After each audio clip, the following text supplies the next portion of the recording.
Assalamualaikum warahmatullahi wabarakatuh. Perkenalkan, nama saya Aris Maulana, NIM 2021 1011031150. Saya dari kelas Hukum A angkatan 2021. Di sini saya akan menjelaskan tentang hasil kerja saya, yaitu UAS Hukum Islam. Pertama-tama, sebelum saya menjelaskan, saya ingin mengucapkan terima kasih kepada Bu Tino selaku pengajar hukum Islam selama 1 semester. Semoga diberi kesehatan dan kelancaran oleh Allah Subhanahu wa taala. Amin amin ya rabbal alamin. Baik, soal yang pertama, silakan Anda buat kasus atau kesepakatan yang kemudian para pihak sepakat untuk membuat perjanjian syariah. Pada hari Sabtu tanggal 10 September tahun 2021, Haryono ingin membeli komputer, akan tetapi uang Haryono tidak mencukupi karena harga komputer tersebut lumayan mahal, yaitu seharga 1 miliar. Karena uang Haryono tidak mencukupi, lalu Haryono minjam uang di bank syariah. Kemudian kedua belah pihak sepakat untuk membuat dan menandatangani perjanjian dan pembayaran murabahah yang disebut akad. Dengan adanya perjanjian ini, maka Haryono harus memenuhi syarat, yaitu melakukan pembayaran serta angsuran setiap bulan dan membayar dengan tenggat waktu 109 bulan, yaitu 9 tahun. Untuk soal yang kedua, tata cara operasional perbankan syariah di Indonesia dengan menggunakan flowchart. Langkah pertama yaitu menghimpun dana dalam simpanan berupa giro. Langkah kedua yaitu menghimpun dana dalam investasi berupa deposito. Langkah ketiga yaitu menyalurkan pembayaran bagi hasil berdasarkan akad mudharabah dan lain-lain.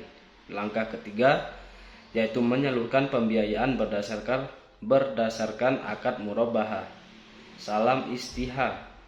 Dan langkah yang terakhir menyalurkan pembiayaan berdasarkan akad qard atau akad-akad lain. Untuk soal yang ketiga, fungsi perbankan syariah, salah satunya fungsi menghimpun dan menyalurkan dana, serta fungsi jasa, jelaskan dan berikan contohnya. Baik, untuk yang pertama, fungsi penghimpunan dana sama seperti halnya bank umum. Bank syariah memiliki fungsi utama sebagai penghimpunan dana dan dari masyarakat. Bedanya, jika bank konvensional, si penabung mendapatkan balas jasa berupa bagi hasil. Nomor 2, fungsi penyalur dana. Fungsi utama bank syariah yang kedua adalah penyalur dana. Dana yang telah dihimpun dari nasabah nantinya akan disalurkan kembali kepada nasabah lainnya dengan sistem bagi hasil. Untuk yang nomor 3, fungsi pelayanan jasa. Fungsi bank syariah yaitu yang ketiga adalah sebagai pemberi layanan jasa perbankan. Dalam hal ini, di bank syariah berfungsi sebagai layanan jasa seperti transfer, pemindahan bukuan, jasa tarikan tunai, dan jasa-jasa perbankan lainnya. Untuk soal yang keempat tentang penyelesaian bank syariah. Baik, untuk kasus ini diambil dari masalah sengketa antara Haryono yang berumur 50 tahun yang merupakan warga Bandung dengan bank syariah ternama.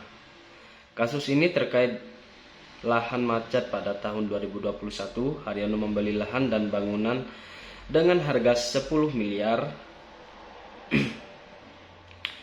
70% dananya atau sebesar 7 miliar adalah dana pribadi. Sisa dananya kemudian dicicil oleh Haryono dengan cicilan 10 juta per bulan dan yang sudah dibayarkan 1 miliar. Namun cicilan tersebut mengalami kemacetan dan tidak dibayar hingga beberapa waktu. Akhirnya bank syariah tersebut mengajukan gugatan kepada penyediaan negeri Kota Bandung secara versi tek. Gugatan tersebut dimenangkan oleh pihak bank syariah dan menjual tanahnya kepada pihak lain. Pada kasus ini, Haryono melalui kuasa hukumnya meminta agar PN Bandung agar mencabut putusan bank syariah tersebut. Namun ditolak karena alasan kewenangan, padahal kuasa hukum sudah memaparkan dasar hukumnya.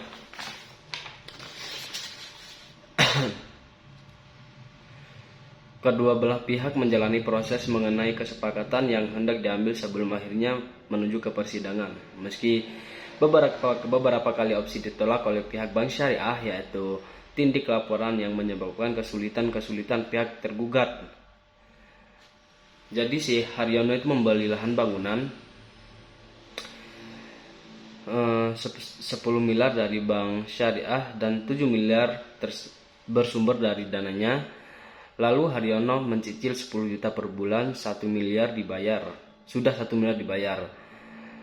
Tapi masalahnya di sini Haryono macet dan tidak bisa lunas. Lalu bank syariah menggugat dan bank syariah menang dan bangunan tersebut lalu dijual ke pihak lain. Bangunan tersebut dijual ke pihak lain. Ya, kurang lebihnya tentang penyelesaian bank syariah. Permasalahan bank syariah seperti itu, kurang lebihnya saya minta maaf. Terima kasih.